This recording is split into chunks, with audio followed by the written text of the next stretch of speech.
Hey, man. What's up? Have you ever heard of Lydia Fairchild? Lydia Fairchild? Lydia Fairchild. No. Lydia Fairchild. Here, you want to look at her? Yeah. Here she is. This is her and child.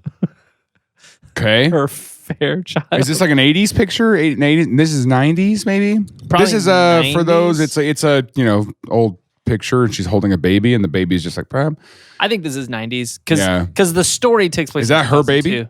Yeah, that's her baby. Okay. Here's another picture of her where honestly in this picture she also with the baby. Also with the baby. The baby important? and on a house phone. Oh, I thought the baby was flipping us off for a second, but it's not. Close. It's a little ring close, finger. very close. In this photo though, looks kind of like Heath Ledger. Okay. I don't know if we can bully her like that. I don't know the story. You know the story. That's a beautiful woman. I don't know. Heath Ledger is a beautiful man. Okay. So anyway. She's like, but you mind if I dig around a little bit and find out what's going on with your DNA? And she's like, yeah. And that is not the way the doctor brought that to her. That's the way I was like, you mind if I dig around a little bit? The doctor was like, quick question. You mind if I just like poke and prod and just kind of figure out what's going on with you? Things I learned last night.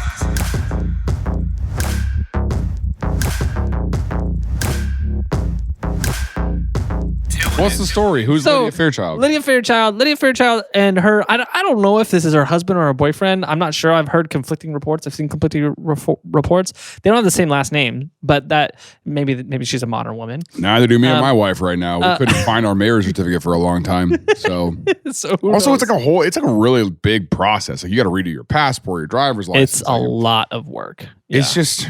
Oh my gosh. Which I mean, it really is if you think about it. It's just the patriarchy keeping their thumb down on a woman because it makes it much harder. It's just so much harder to separate from a man if you have your name stuck to them. You got to go change all these documents. You're just kind of you're tied. You're tethered legally. I mean, yes. Because like, is it really worth leaving that man if you have to go to that many notaries? Oh, I've been wanting to leave my husband for years, but I just can't find an open spot on my calendar to go get that notarized. Okay, so Jamie Townsend, okay, is her husband or boyfriend? I'm not sure. This is a later photo. The babies are obviously older. Yeah, and there are 3 kids. Yeah, they have 3 kids. This story takes place specifically in 2002 while she's pregnant with their 3rd child. Okay, and when this happens, sometime during the pregnancy, they had unresolvable differences. They end up separating. Okay. And she has 3 children that she's trying to support. She's pregnant and... Wait. She's pregnant with her... You said their 3rd child. Oh, sorry. She has 2 children. She's pregnant with a 3rd child. But that's a picture of all 3 of them. So they resolve their conflicts eventually. It appears so. Either that or they are sticking together for the kids. Okay. And taking great photos at the mall. Sure. Which is something that just is sad we don't have anymore. The Photoshop. 3 minutes right now. I want you to remember this. 40 minutes from now when Tim goes, we're only halfway through the story. It's sad. Like we used to be able to just walk in the mall and get some not great photos done. Like I miss those days. We did it. We've got those lying around here somewhere. Stop it. What are you doing? No, talk about the mall. No, I'm not done talking about the mall. No, you want to spend a lot of time on our podcast. Oh my gosh. Speaking of malls, do you want to talk about Subway? We said we were going to talk about Subway this episode. We kept people on their toes for a week. Should we just playing Block Blast right now? I'm busy. Describe it to the audio listeners. So I'm playing Block Blast, which is it's like a Tetris type game. My high score is 47,000. Here's my conspiracy on this, by the way. I do think that they have made this game easier in the last because it used to be way hard. My high score for a long time was 15,000. Oh wow! And now it's 47, and it's like I've scored my highest scores in the last.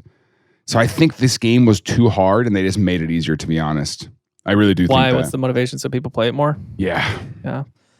I mean, that is you don't want it to be too hard. That's what I'm saying, but you know, What are you gonna do? It's not very fun for you because you're too good at it, right? Yeah, You're like, I'm so good at this game. You're like, I want the old one back where it was harder. Give me the old one where it wasn't as easy. Anyways, put that away and talk to me about something. Just anything. No, you wanted to go off on. I did. You're talking it was about. not going to be a full tangent. It was literally just a side comment where I was just like, I just missed the photos places at the mall. Okay. That was all that was. It wasn't. I'm glad you got that out. It didn't need to be this thing. Where I'm glad you got it out of your system, buddy. All right, let's talk about Lydia Fairchild. So her and Jamie separate. Put your phone away.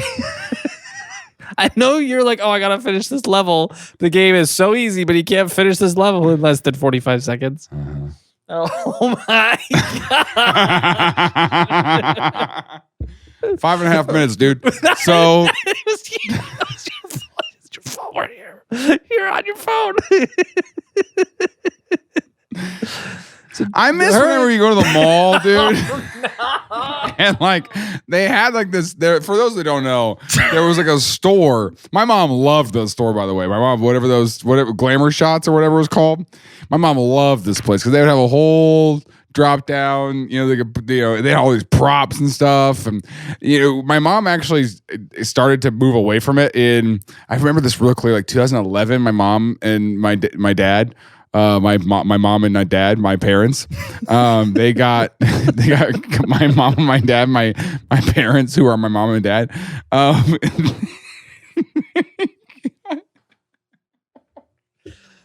That's how you talk, dude. It sucks. It's really hard to listen to. That's not how I talk at all. Sorry. That's you. And so they got these photos and they did the Facetune thing to my mom so much that she looked like way too smooth, and she got them back and she was like, just give me the unedited pictures. Give me normal photos, please. Oh, it's bad. Yeah. Because they weren't like trained. They were just like they were just high school student. They were like smooth. Look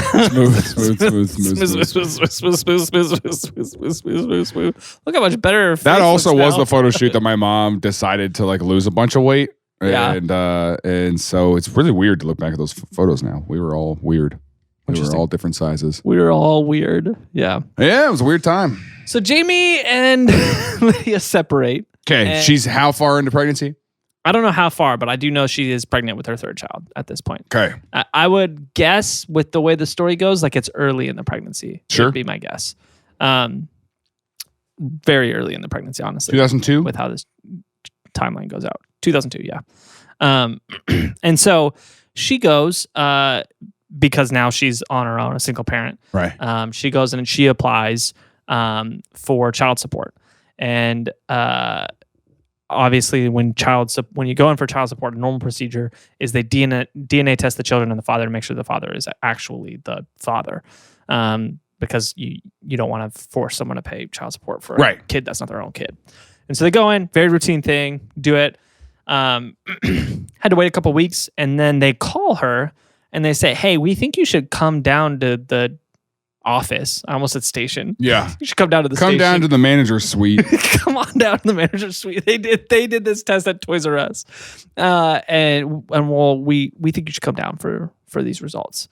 And she's like, never a good sign. Yeah, she's like, you could just tell me over the phone. She's like, no. They're like, no, we can't. We'd really like to tell you in person. And so they sit down in the office, and there's video of her kind of like recounting this story. And she said it was very awkward. Like it was very like, it felt very tense in the room when she got there. And like everyone was like, there was not like pleasantries exchanged. It was like, sit down. And then they were like, hey, so the result came back 100%. We can guarantee Jamie is the father. But you aren't the mother. 0% you're the mother. And so of the baby inside of her? No, of her children, her two children. Okay. Yeah. And so she says, excuse me. I remember. I know for a fact these are my children. I gave birth to them. And so they start like grilling her. What? Because they think that she's like trying to commit like welfare fraud or something like that. And so they're grilling her, asking her all these questions.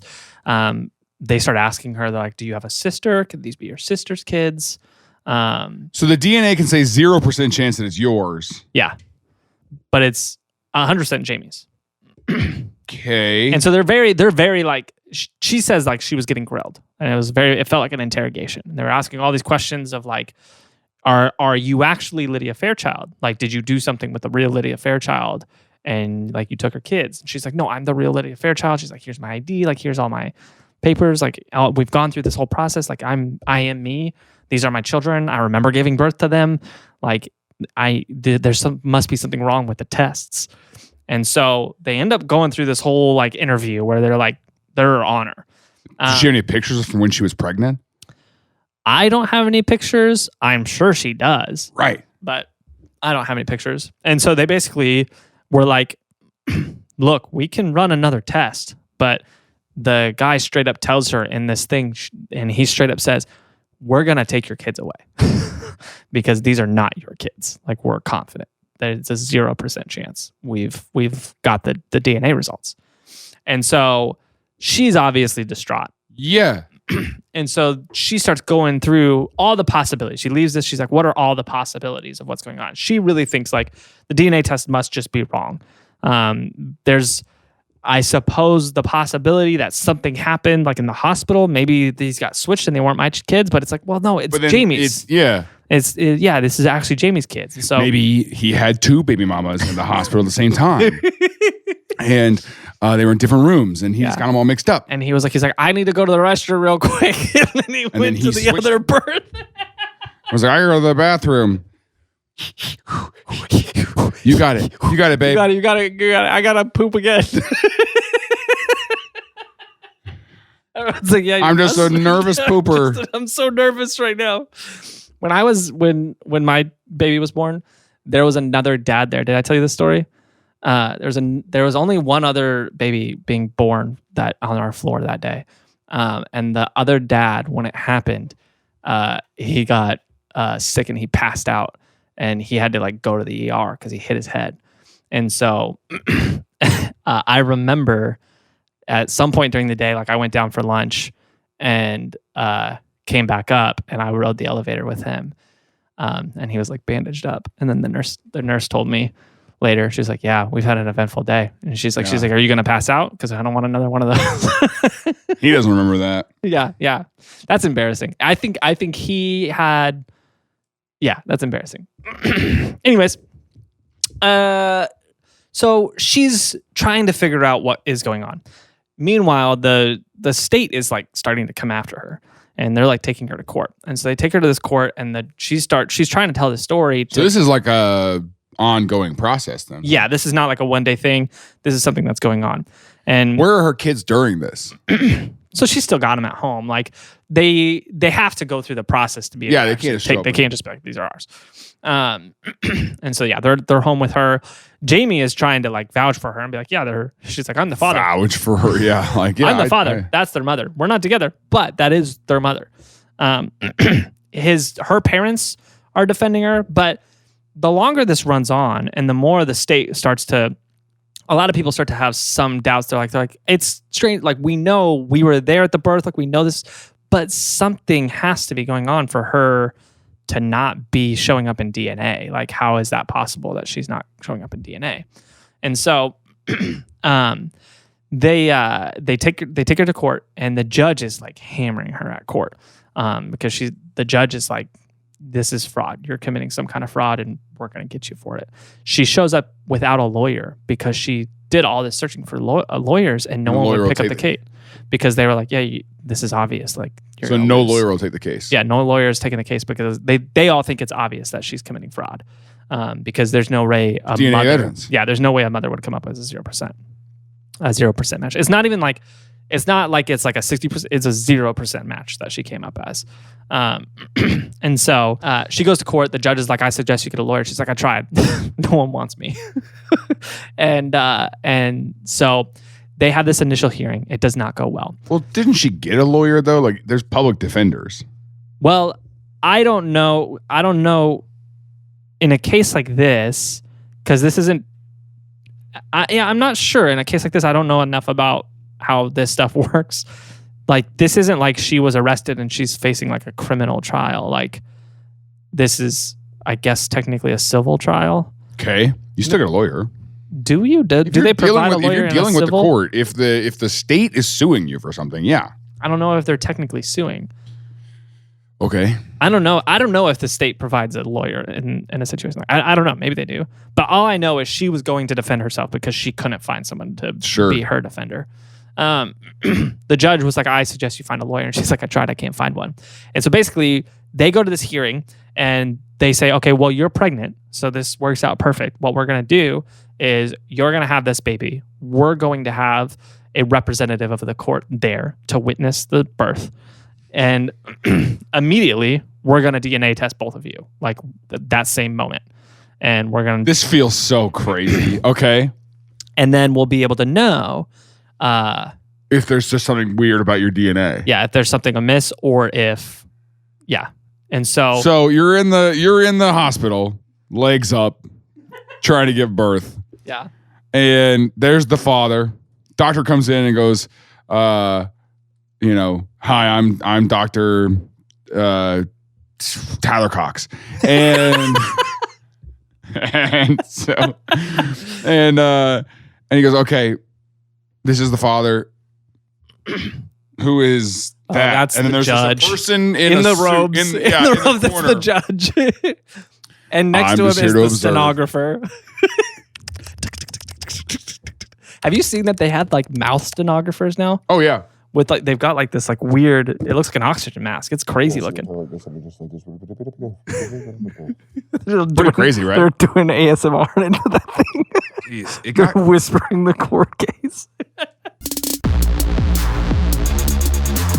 Hey, join us on Patreon if you want this to be ad-free. And also, there's a bunch of other perks. You get to, all episodes are ad-free. You get next week's episode right now. And you get to do monthly hangouts with me and Tim. Like it's like a virtual just hangout room. And we play games together. We talk. We have show and tell sometimes. We've made a lot of good friends through this. And so it's a really good time to do that. So either way, please share the episode. Tell somebody about it. These are all those ways to help us grow the show because we love doing it and we want to keep doing it. So thanks for being here. So now they just got to watch her give birth. Yeah, so they're there watching her give birth. Which is so weird. Yeah, it's very weird. It is very weird. Imagine the other side of that too. You're just the guy who's got to go watch a lady give birth. That you don't know. And it's like you're leaving, you're getting the kids ready for school in the morning. You're making their breakfast, right? And your wife's like, yeah, what do you got to do today? Oh, I got to watch a lady give birth. I got to go watch The Miracle of Life. Oh, yeah, I know. Yeah. I actually went to 3 other ones last week to prepare. What? I just want to make sure I know. I just want to make sure I know what I'm looking at. Hi, sorry. Can I sit in on this birth? Excuse me, who are you? It's for the court. You get it here? It's for the law. I'll tell you who I am, and that's classified. I live in a secure facility. Doctor, I need to see this birth. Here's my badge. You got to look quick. That's the thing about badges. Got to be quicker. We flash them really quick. That's the whole thing about them. You got to look fast. So yeah, this guy with questionable credentials is there for the birth. Witnesses everything, and then is like, all right, let's do this DNA test. They do Time the DNA flies when giving birth. When giving birth. I don't know if that's true. It did fly being there. I don't know about the doing it part. Oh yeah, that's slow and excruciating and awful. Yeah. I heard. Yeah. Anyways, so she gives birth. They take the baby. They do the DNA test. They DNA test her in that moment, like right away. Wait, when is this now? It's still 2002. Okay, you don't have okay. I don't have an exact date. Yeah, I don't have the exact date. And so they're there for the birth. They go back to court. The DNA results come back, and at this point, like Jamie is pretty invested because Jamie doesn't want even though they're not together, he still wants his kids to like be raised by their actual mother, mm-hmm. And so he doesn't want this whole situation either. And so they've talked a lot about this, and they kind of came to the conclusion that the best case scenario is that this one comes back that she's 0% too. Because if it comes back as this is her child, then that kind of proves to the court that she's lying about the other two. And so they're like, I don't know how that happened, that these other ones came back 0, but we're hoping that this one's 0 too. Right. And so they come back to the court, And the result ended up being it's a 0 again. So she's a 0% match. And so they witnessed the birth, though. They had someone from the court who witnessed the birth. Okay. And so you would assume, because they watched it happen, they would say, well, yeah, you are the mother. But instead, what the court says is, we think that you're committing fraud through in vitro fertilization. And we think that you were somehow, and I don't know if there is like black market in vitro fertilizers out there, I guess, if the court thought that that was what was happening. And so they said that you're carrying someone else's child and trying to commit fraud and get money from the state through that. And so they still are taking the case against her and moving forward with the case. Okay. So we need a welfare check. We need some money. We need to be on food stamps. What should we do?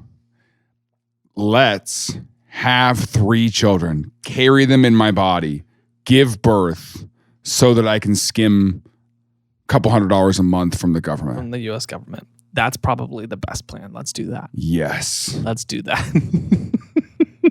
Okay. Yeah, you're thinking the right way.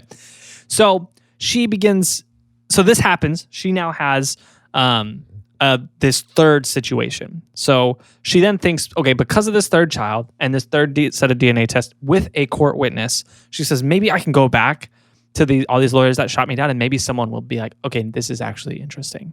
And maybe there's a case here. So she starts knocking on the doors of more lawyers again. To be like, okay, hey, look, this just got more interesting. Look, they watched me give birth. Yeah, and they still are. What? Excuse me? Ma'am, I don't think you're in a real court. Ma'am, I don't think this is an actual thing. The whole thing wasn't They just set up a fake court? That's crazy. Yeah, we're going to assign Brian to watch you give birth to that baby. It's just his fantasy football punishment. You know what I'm talking about? Like, he lost the league, and so now his punishment is he has to watch someone give birth. All the other 11 guys in the league came to that court. They're all the jury. The guy who won is the judge, and the jury is all the other guys. Yeah. And then the prosecuting attorney is the second place. The whole thing is just a giant fantasy football league.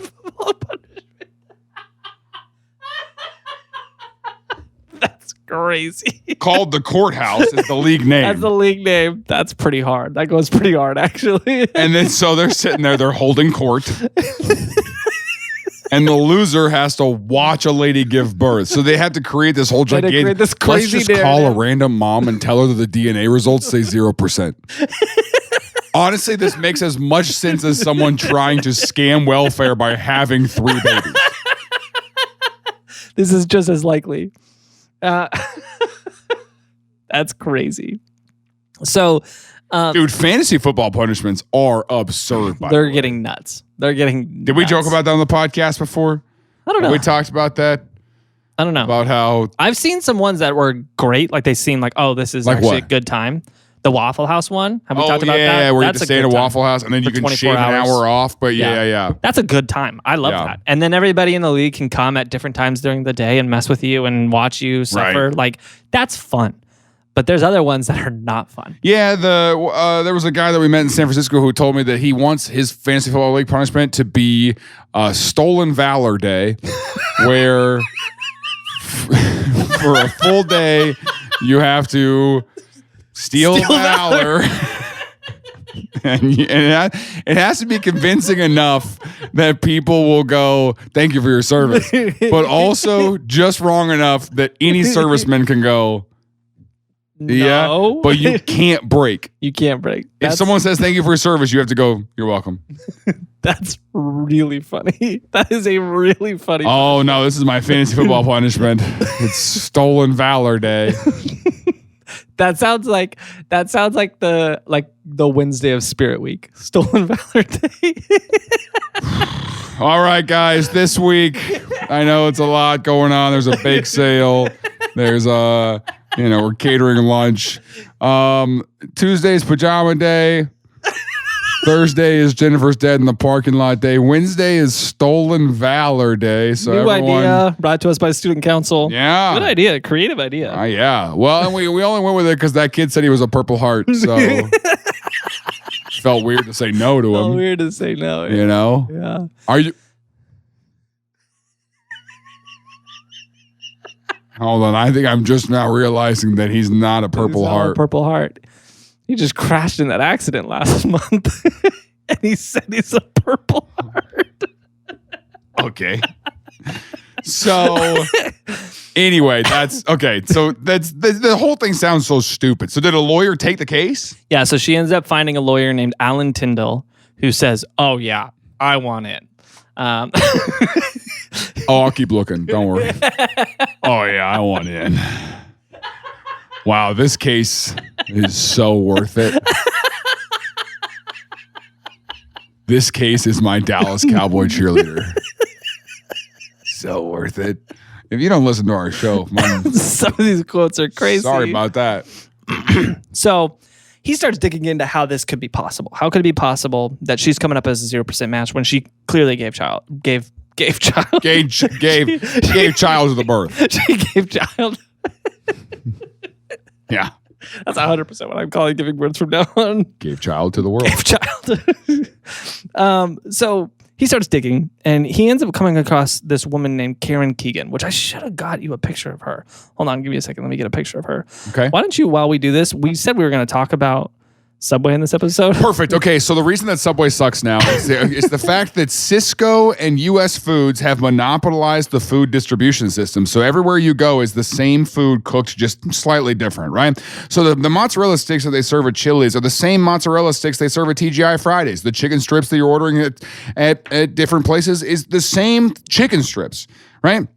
And so they've made it so hard for restaurants to source their food from local farmers or local produce or even like the distribution of like the people who make chicken, because these giant monopolies in the food distribution system have monopolized and become these gigantic things. They are only buying from certain suppliers, which means that the small chicken farmer, quote unquote, a smaller chicken farmer or a processing plant ends up going out of business because all the U.S. Foods and Cisco are buying from Tyson or buying from, so it creates a system where competition can't exist, which is the whole purpose of capitalism, right? If you believe in capitalism, you want it to be able to have different competing products that can compete for fair prices. But what ends up happening is these large conglomerate companies start taking over, and then they control the price markets everywhere down. So that's why all of their food in these fancy restaurants, because when I was growing up, Red Lobster was fancy, but all the food in these restaurants and everywhere else, one, tastes the same. Two, is worse now than it used to be, and is more expensive than it used to be. Yeah, because that's because they control all the levers. That's the one like guarantee of the stage of capitalism we're in, where everything will just continue to get worse and cost more. It's awesome. So, like, for real. If you ever go to like, what was that place? Oh, Charlie's or whatever, and you're like, man, these chicken strips taste a lot like 54th Street. They are. It's the same chicken strips. Yeah. The only thing that might be different is that the cook might have put them in a little bit longer. Yeah, or seasoned them a little different. And that's the only difference. Gave you a different sauce. Yeah. Even the sauces. Yeah, the sauces are all the same, but you might have a different flavor of sauce. Oh wow, maybe a little bit different of a honey mustard. Wow. Unless you go to Pickleman's, because legally they're not allowed to use the same mayonnaise. But that's like, dude, okay, so when looking at Subway, right, because that's where I have the most knowledge from, is that they expanded so far so fast. They were trying to outnumber McDonald's. It was a weird, Fred DeLuca turned into a crazy person and was just like, we gotta put more Subways.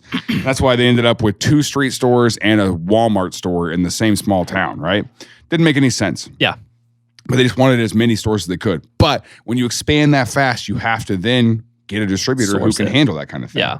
And so what they did, like all of their products, like we used to, I don't know which ones they still cut right now, but all the produce there, the only thing that we didn't was our lettuce came in a bag. Yeah. But everything else we cut there. We cut the tomatoes, we cut the onions, we cut the peppers, and every day. And so the meats and the sauces and everything came from the same place that the other sandwich stores got their stuff from as well. Yeah. And it just, because you're trying to do it on a mass scale, you end up having to do it on a cheaper scale. Yeah. Which then makes the product worse. Yeah. Yeah, and you have to go to the same place the one place that offers. But it the also scale. makes it that the small guy can't get in at a competitive price. When you go to a local sandwich shop and it's like, oh, it's double the price of Subway. Yeah. It's because same thing with like if you're building a new house, the larger construction company can buy trusses for way cheaper because they buy 1,000 of them. They're buying 1,000 trusses. Yep.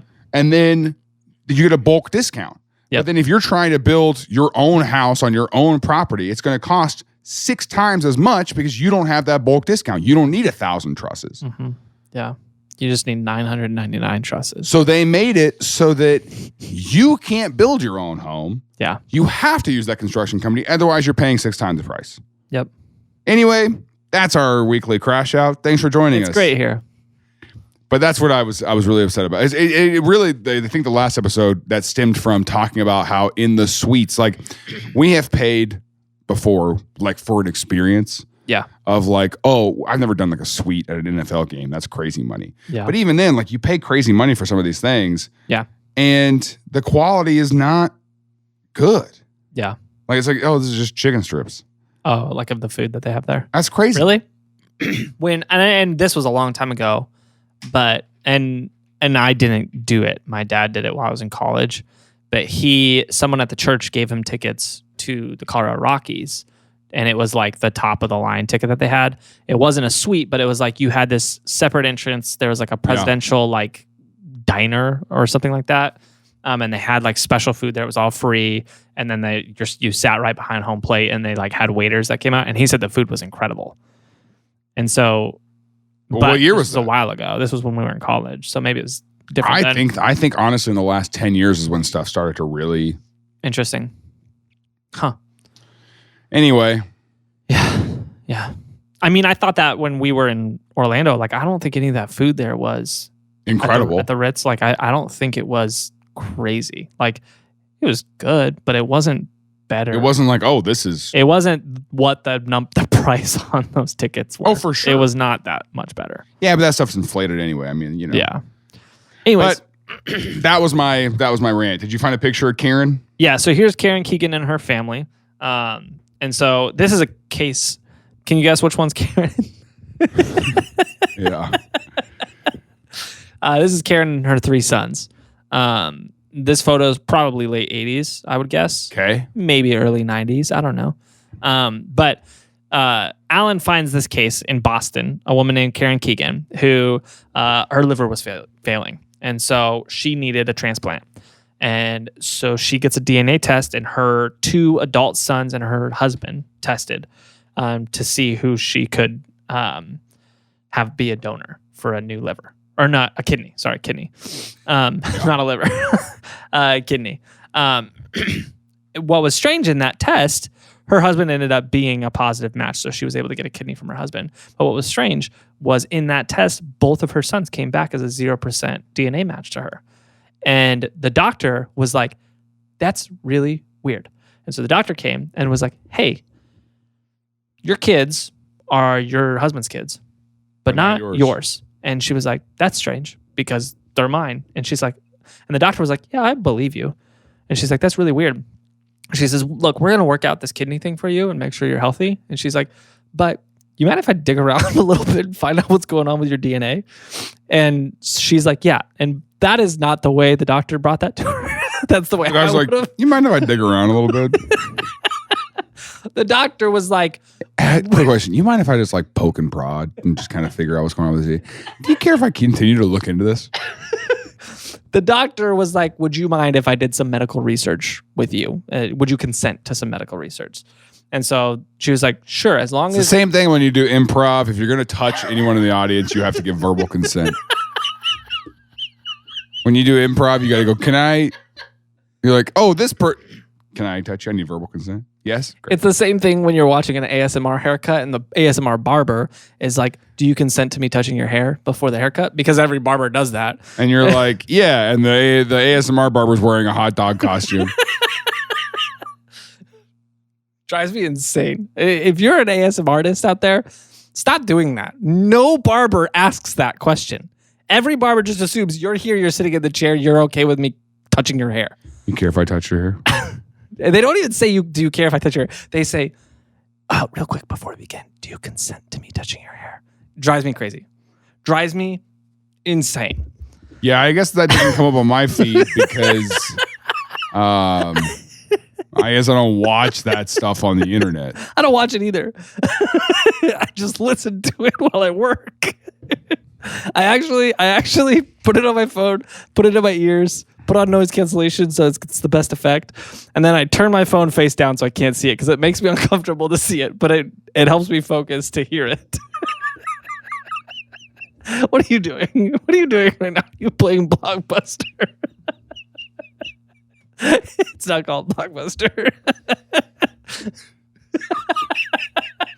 I don't know. You just wanted to talk about hair. I don't want to talk about hair. I wasn't even talking about hair. I wasn't even talking about hair. I was talking about ASMR. Okay, anyways. So here's about this case about Karen Keegan. Oh, hold on.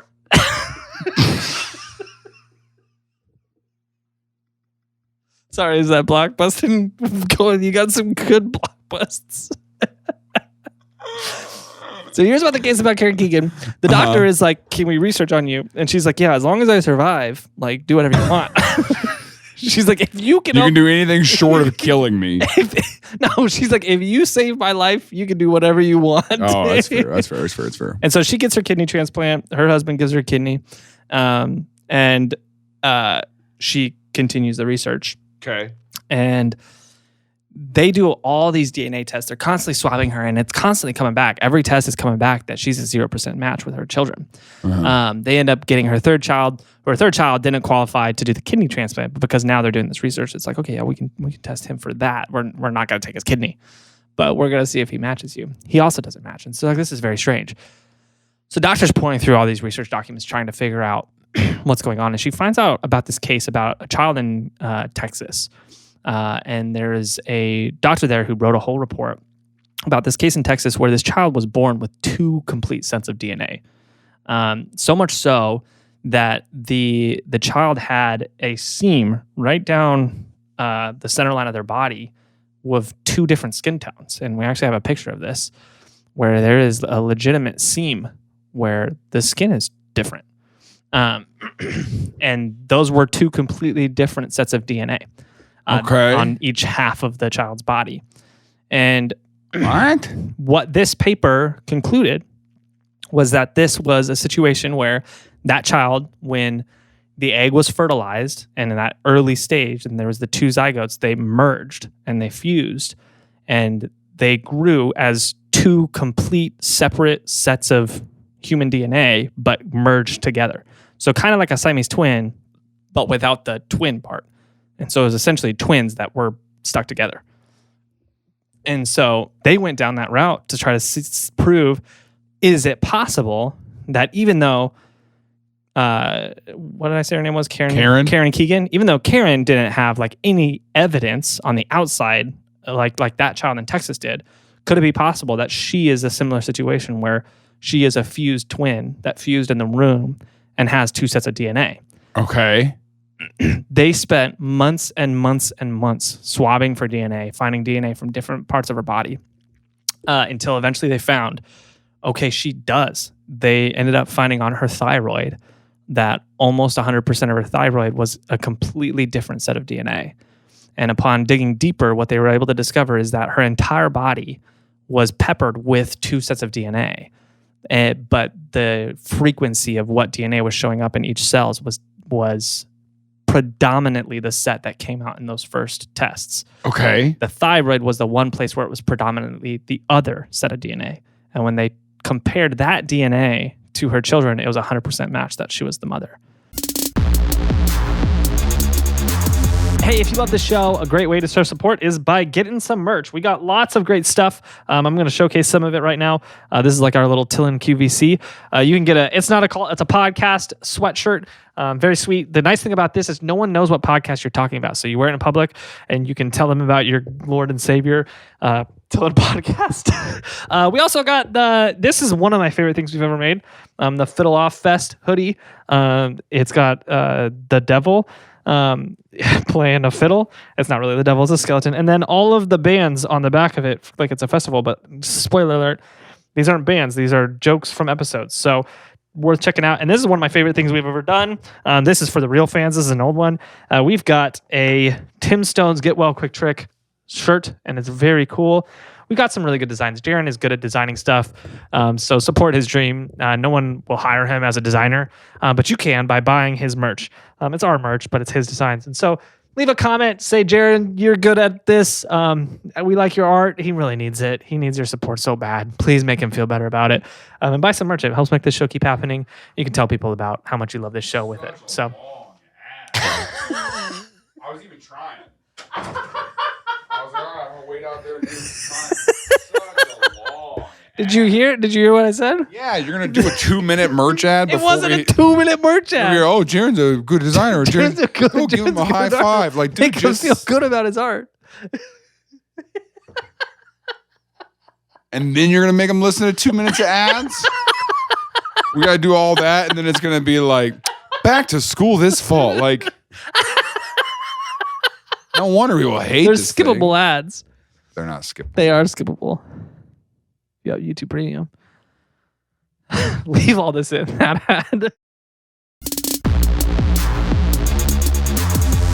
And so what they concluded was that the DNA that was showing up predominantly in every other cell was the DNA of a twin that she had in the womb that merged.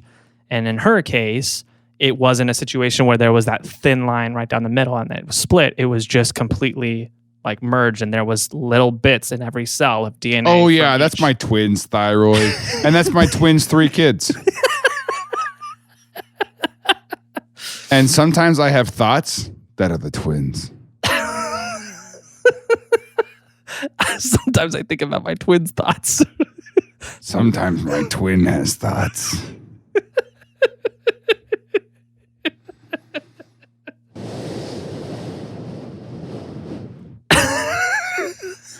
Oh, sorry.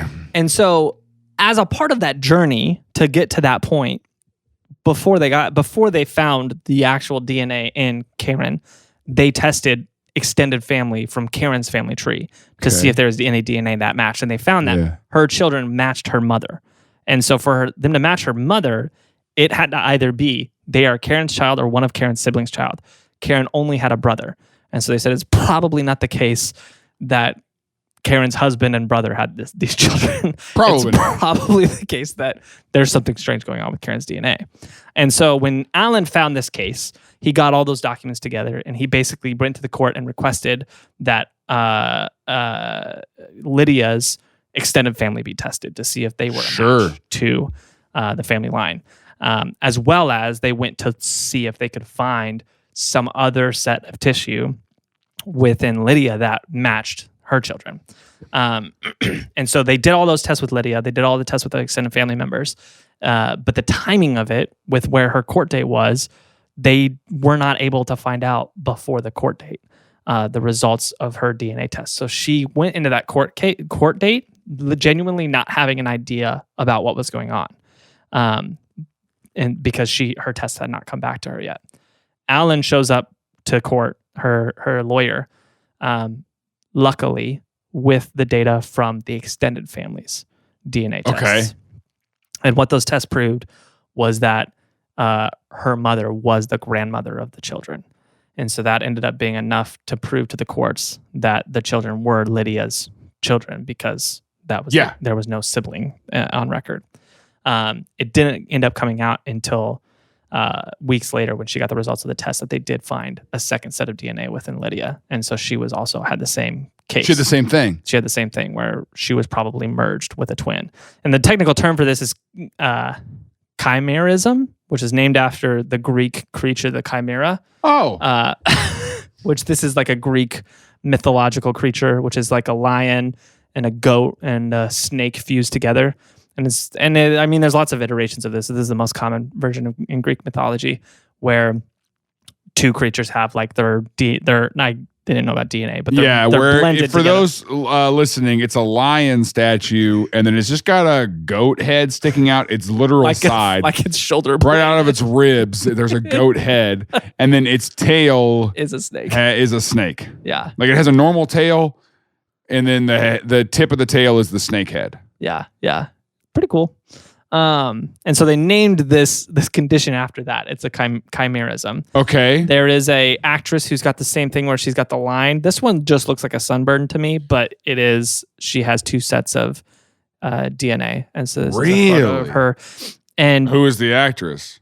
We're just looking at her belly button right now. You don't know her. She's not famous. Oh, okay. But she has the majority of her credits are going on things like the Today Show to talk about her chimerism. So she's not and how it's difficult for her. She's just a person with chimerism. Yeah, I guess. Yeah. What's interesting is this is still very new. Like we couldn't find out that this was even possible until we could test DNA. Uh-huh. And it wasn't even possible. She did play Harvey Dent in the Batman movie, though. No makeup needed. Dang it. Two-Face. What's interesting is this is a very, very new field of study. Like we don't know a lot about it. There are 2 ways it happens, and there's let me pull this up so I can get the technical. You should do a whole episode on Siamese twins. Those things freak me out. There are. That's not how I meant to say that. I was trying to be. They're people. They're people, and they freak me out. That's not how I meant to say that. I meant to say it a different way. It came out very poorly. No, we should do an episode on the Siamese twins or like at least a couple of them. Because like I just want to know the social lives of them. Like some of them get married. Yeah. And it's just like your maid of honor's right there. Yeah.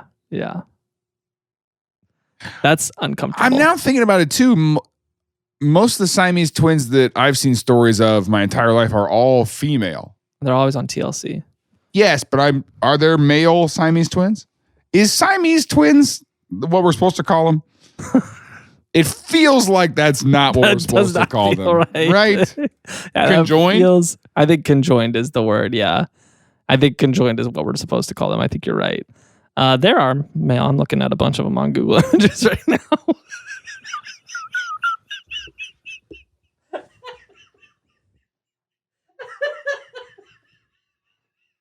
Yeah, I'm looking at a bunch of them right now.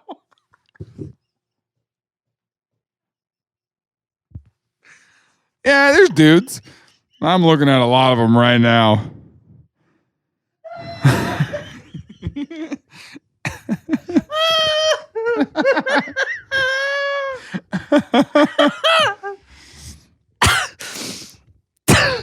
Oh my God.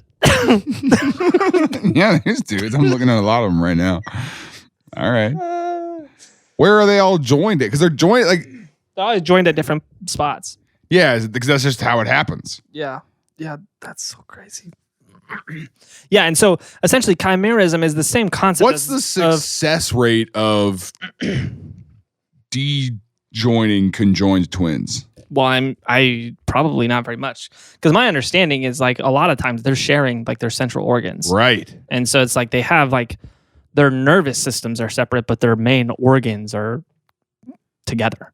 This is what I'm saying. We should do a long breakdown of how this stuff works, because I'm very interested. It's interesting because this chimerism is essentially the same conjoined twins thing, but it's happening much earlier in the pregnancy. Yeah. To where when the child is born, you usually can't tell is what they're finding. Like the tetragametic, I think is tetragametic or tetragametic. I'm not sure exactly the pronunciation of that. Is where it's fusing, and there's a word for it when they get the split where it's a clear cut between the two, and I can't find the word for that, but there's a word for it where there's the two. So it's essentially the two versions is there's a clear cut between you where it's like this half is your twin, the other half is the other, and it could be a split, it could be a side by side. There are cases too where it's like you can see this part of you is them, this part of you is them, this part of you is them. That's crazy. Yeah, it's nuts. I don't like saying them.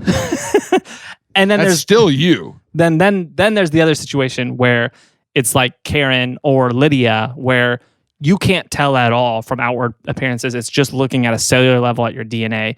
You look at the cells. there are portions of each cell that are one set of DNA and portions that are the other set of DNA, and they're just mixed together like salt and pepper, which is crazy. Crazy. What is really interesting about this research, though, is they are discovering, well, I shouldn't say they're discovering, there is very early signs that they believe that 1 in 8, as much as 1 in 8 of people are this situation, which calls into question DNA tests as a whole.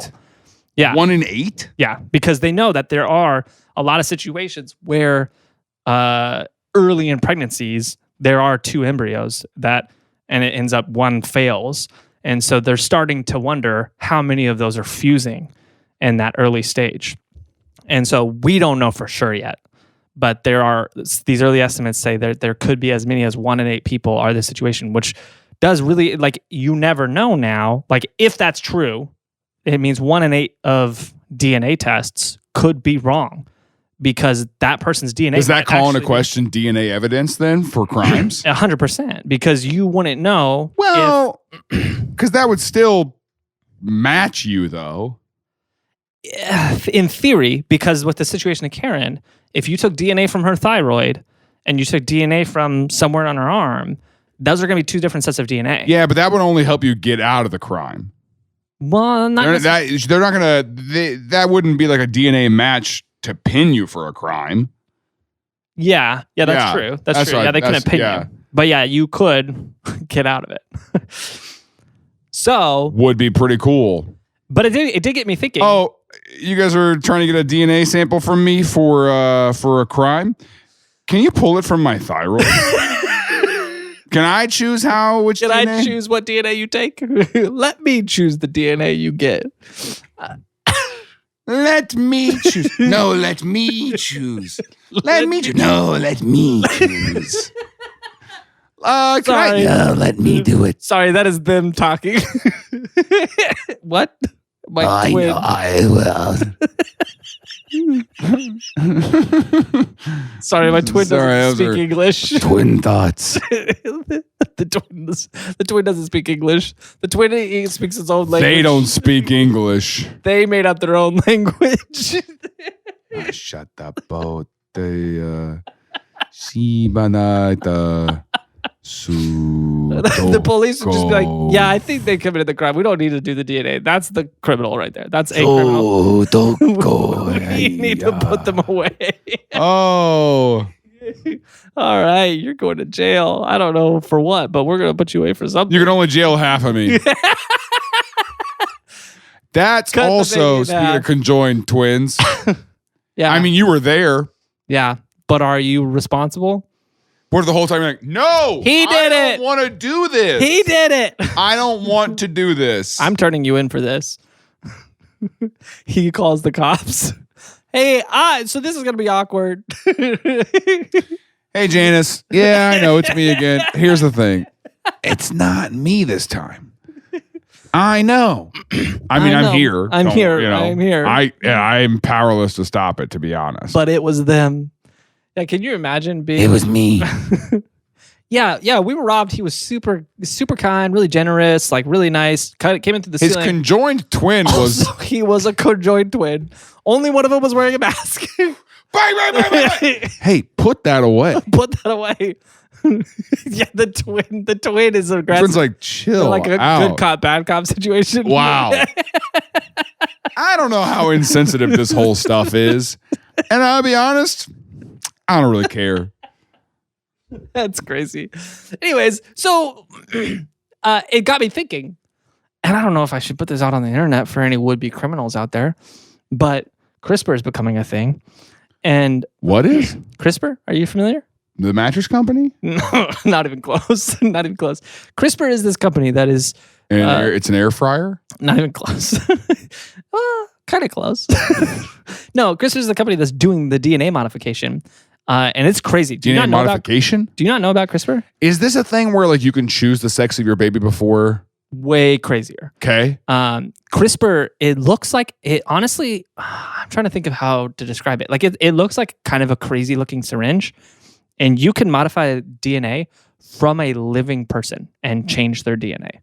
And like right now, what they're capable of doing is very, very, very small modifications. Like what kind of modifications are we talking about? Like they can come into your DNA and change like one line of your DNA code. Yeah, but for what end? Right now, what they're researching. So here's the thing. CRISPR is not available to the public. There's a black market overseas that's doing CRISPR just for whatever reason, and they're doing some crazy stuff where they're like changing like actual physical appearance things with DNA. In medicine, though, what they're looking for genetic diseases, and they're selecting out genetic diseases, but they're doing it in people who are already alive. They're just coming in, finding that genetic mutation and changing it with CRISPR technology, and it looks like a crazy syringe. That's what they're using it for. It is wild technology, and we're probably a decade away from it being like mass use, but like the research, we're past the early research stage. Like we're kind of in the like get approved to use it on anybody stage. Okay. But we're at the point now where the science is there. It's like, yeah, this works. We can do this. And now it's like, can we get the government to let us do this? And there's like, what are DNA altering diseases that any genetic disease? Okay. And so like Alzheimer's? Is that genetic? I don't know if it's genetic. Isn't it? Is that genetic? I genuinely don't know. I don't know what what diseases are genetic diseases. That's what I'm asking. You're the one that has a Google machine in front of you. Here's a list of genetic diseases from Google. Certain types of cancer, Alzheimer's, being a Red Sox fan. Huntington's, Marfan syndrome, kidney disease, cystic fibrosis, sickle cell anemia. This show more is not showing more, so that's all I got for you right now. Okay. But yeah, anything that's genetic, they can come in and select for that and just remove it, and you can while you're alive. But what's crazy is now the legal route that is happening in the actual medical community today is not doing like cosmetic stuff. The black market in overseas is doing cosmetic changes. They're changing eye colors. They're changing hair colors. They're changing like while you're alive, you can change it. Yes. How? Because with this, your cells are regenerating. Yes, and so with this technology, they come in and they literally will take that part of your genetic code and swap it with a different part of your genetic code, and it changes you.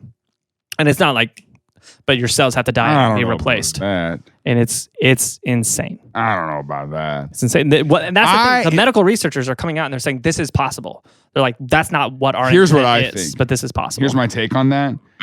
I think if I had the right coaches, the right nutrition, the right practice schedule, and access to CRISPR DNA changing, altering science, I'm not saying you could be as good or a starter even.